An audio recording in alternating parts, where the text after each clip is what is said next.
जो नीचे सोल्यूशन होता है वो ब्राइन सोल्यूशन होता है। जब इलेक्ट्रिसिटी पास की जाती है तो आयंस जो हैं वो डिसोसिएट हो जाते हैं, कंबाइन करते हैं, NaOH मिलता है, क्लोरीन मिलता है एंड हाइड्रोजन मिलता है।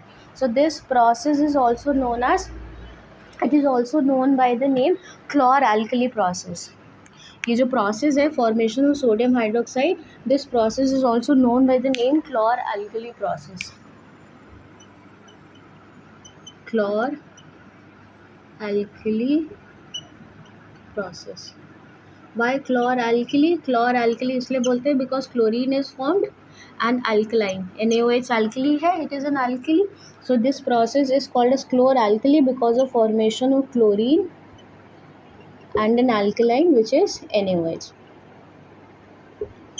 ठीक है, अब जो इस प्रोसेस में जो आपका क्लोरीन होता है वो इवॉल्व होता है कौन से इलेक्ट्रोड पे? एनोड पे।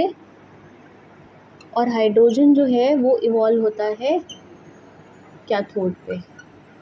ठीक है, अब आपने ये क्लास 8 में शायद पढ़ा था, इलेक्ट्रोलाइटिक रिफाइनिंग और process of electrical effects of chemical effects of electric current. उसमें है ये जो chemical effects of electric current है, उसमें क्या होता था, आप इलेक्ट्रोड्स यूज़ करते हैं, इलेक्ट्रोलिसिस का प्रोसेस था।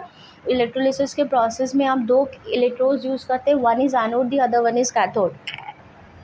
ज़िंदगी भर कन्फ्यूजन रहता है, एनोड क्या है कैथोड क्या है, क्लियर ही नहीं हो पाता। सिंपल सी चीज़ है कि एनोड को एनोड नाम इसलिए दिया गया है क्योंकि उस पर एनायंस आते हैं, एनायंस से इसका नाम एनोड पड़ा है। ठीक है, अगर एनायंस आ रहे हैं और आपको पता है कि एनायंस नेगेटिवली चार्ज्ड होते हैं and you know this that opposite charges attract each other and like charges repel each other. अगर एनोड नेगेटिव है तो उसकी तरफ एनायंस नहीं आएंगे। एनायंस का एनोड की तरफ मूव करना ये इंडिकेट करता है कि एनोड के ऊपर चार्ज कैसा है, पॉजिटिव। और इसीलिए एनोड पे इस प्रोसेस में भी एनोड के ऊपर क्या आया है, क्लोरीन। आपको पता है कि क्लोरीन जो है वो नेगेटिवली चार्ज स्पीशीज है, इट इज़ एन एनायन। ठीक है, तो एनोड एनाइन से नाम लिया गया। एनोड पॉजिटिवली चार्ज है, एनाइंस नेगेटिवली चार्ज होते हैं। इसका मतलब है कि एनोड पॉजिटिवली चार्ज है क्योंकि उसकी तरफ नेगेटिवली चार्ज आयंस आए। Same like cathode. कैथोड जो है वो आपका जो नाम लिया गया है वो केटाइन से लिया गया है। क्यों? क्योंकि उसकी तरफ केटाइंस जाते हैं। केटाइंस कैसे होते हैं? पॉजिटिवली चार्ज स्पीशीज होती है। ये अगर कैथोड की तरफ मूव कर रहे हैं तो इसका मतलब है कैथोड के ऊपर कैसा चार्ज है, नेगेटिव चार्ज। ऑब्वियस है, जनरल कॉमन सेंस है, IQ का क्वेश्चन है कि भाई ऑपोजिट चार्जेस अट्रैक्ट करते हैं, लाइक चार्जेस जो है वो रिपेल करते हैं। तो इस अगर एनाइंस एनोड की तरफ जा रहे हैं तो इसका मतलब है कि एनोड पॉजिटिवली चार्ज होगा।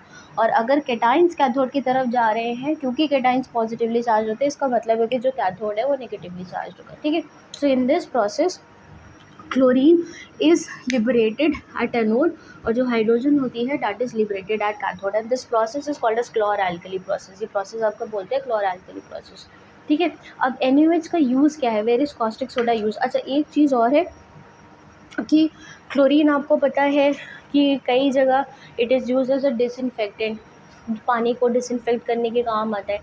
NaOH का यूज़ जो है केमिकल्स लैबोरेटरीज़ में है, रिएक्शंस को कैरी आउट करने के लिए। पेलेट्स बनाते हैं उसके सोडियम हाइड्रोक्साइड के, जिनको यूज़ किया जाता है। हाइड्रोजन जो है वो कई सारे रिएक्शंस में काम आती है। ठीक है, और फायर एक्सटिंग्विशर्स में भी डाली जाती है because it is non supporter of combustion. So ये तीनों के तीनों जो सब्सटेंसेस रिलीज़ हो रहे हैं, जो प्रोडक्ट्स रिलीज़ हो रहे हैं इस क्लोर-अल्कली प्रोसेस में, they have multiple uses and these uses are very important in our daily life, right?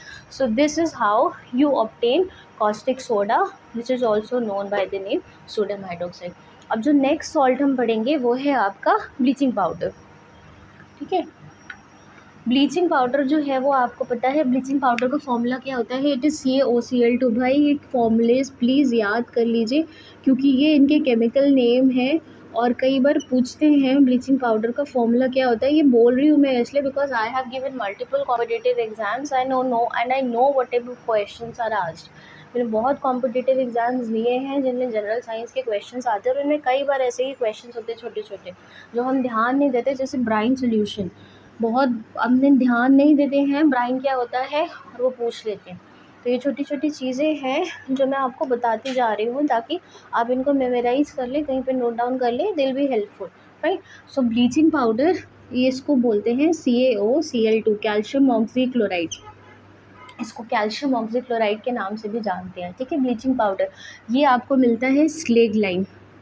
Calcium hydroxide को जब हम क्लोरीन के साथ कंबाइन करते हैं तो CaCl2 + H2O मिलता है, ठीक है।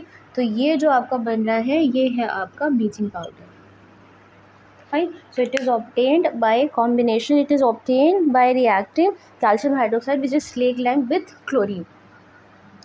ब्लीचिंग पाउडर आपको पता है, ब्लीचिंग जो हम क्या यूज़ करते हैं वो कौन सा आता है, एक ब्लीचिंग एजेंट आता है, आला आता था पहले, वो यूज़ करते थे, वो जो है it is a bleaching agent. Bleaching agent basically जो है ऑक्सीडाइजिंग एजेंट की तरह काम करता है। जो ब्लीचिंग पाउडर होता है it acts as an oxidizing agent. Oxidizing agents are what? I have told you this before also, that oxidize other substances and get reduced themselves in the reaction, ठीक है।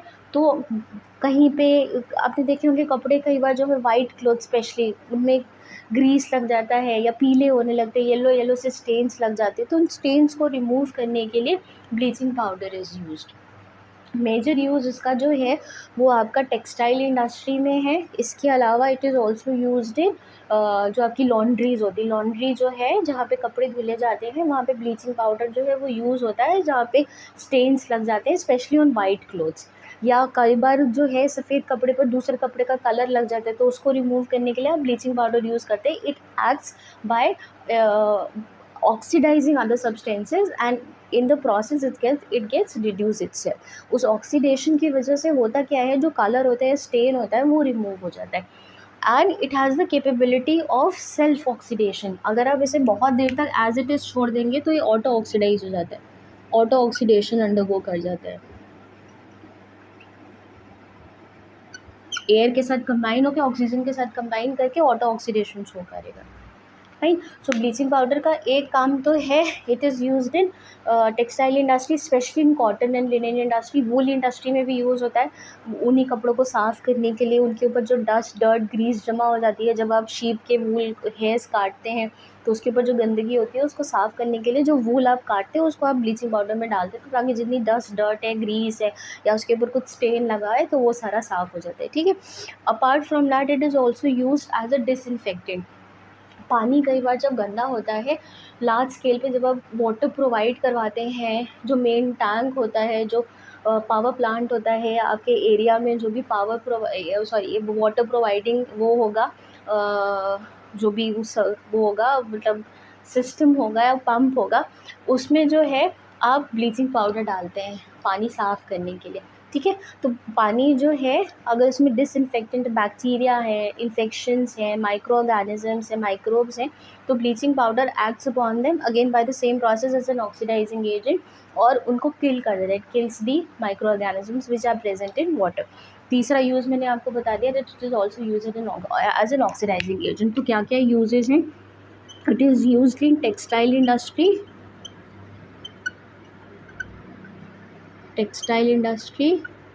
especially in cotton and linen industry, ठीक है। फिर आपका वूल industry में use होता है, और सब ब्लीचिंग के काम ही आता है ये। ब्लीचिंग मतलब स्टेन्स वगैरह रिमूव करने के लिए जो कपड़ों के ऊपर लग जाते हैं, ठीक है। फिर आपका लॉन्ड्री में, जहाँ पे लार्ज स्केल पे कपड़े धुलते हैं, ठीक है, लॉन्ड्री में यूज़ होता है। एक यूज़ तो ये है। सेकेंड यूज़ है, it is use as a disinfectant की तरह भी यूज़ होता है, ठीक है।